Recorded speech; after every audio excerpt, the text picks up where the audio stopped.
جس نماز میں رسول کی محبت پائی جاتی ہے وہ نماز جنت کی کنجی بن جاتی ہے، اور جس نماز میں رسول کی محبت نہ ہو، جس نماز میں مصطفیٰ کی محبت نہ ہو، وہ نماز جنت کی کنجی نہیں بلکہ جہنم کی کنجی۔ واہ سبحان اللہ سبحان اللہ۔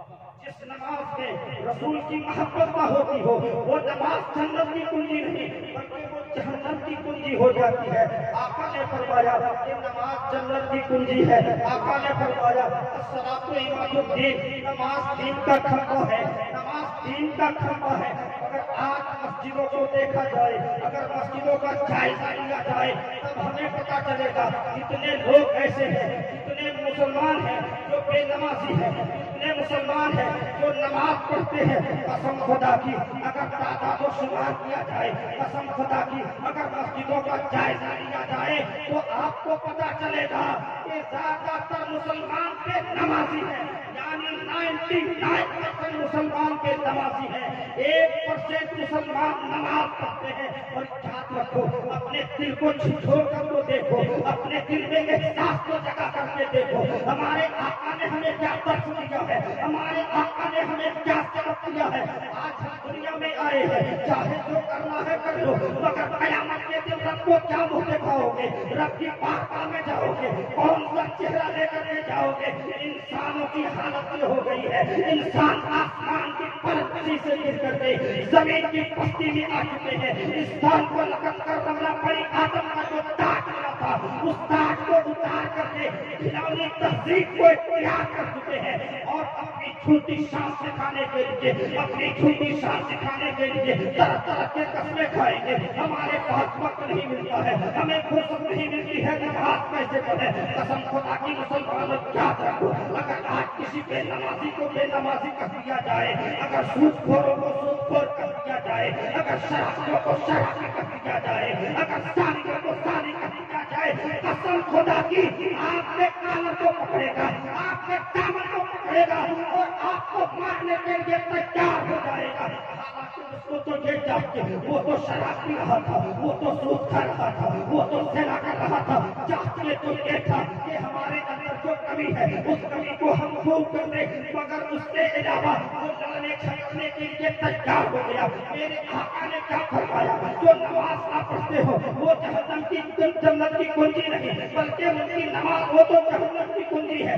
آقا نے فرمایا جو نماز کو ترک کر دے انہوں نے دین کو اٹھا دیا، اس سے اللہ بھی ناراض ہوتا ہے، اللہ کے رسول بھی ناراض ہو جاتے ہیں۔ اب آپ بتائیں ہمیں کرنا کیا ہے، ہمیں تو وہ کرنا ہے جو ہمارے آقا نے ہمیں بتایا ہے، یعنی اللہ تبارک و تعالیٰ فرماتا ہے میرے محبوب جو تمہیں دے اسے لے لو، اور جن چیزوں سے آقا منع فرما دے ان چیزوں سے باز آ جاؤ، ان چیزوں سے رک جاؤ۔ ہمارے نبی نے فرمایا ہے نماز مومنوں کی معراج ہے۔ قسم خدا کی مسلمانوں اللہ تبارک و تعالیٰ نے اپنے محبوب کو جب عرش اعظم پہ بلایا تو اللہ تبارک و تعالیٰ نے اپنے محبوب کو نماز کا تحفہ عطا کیا۔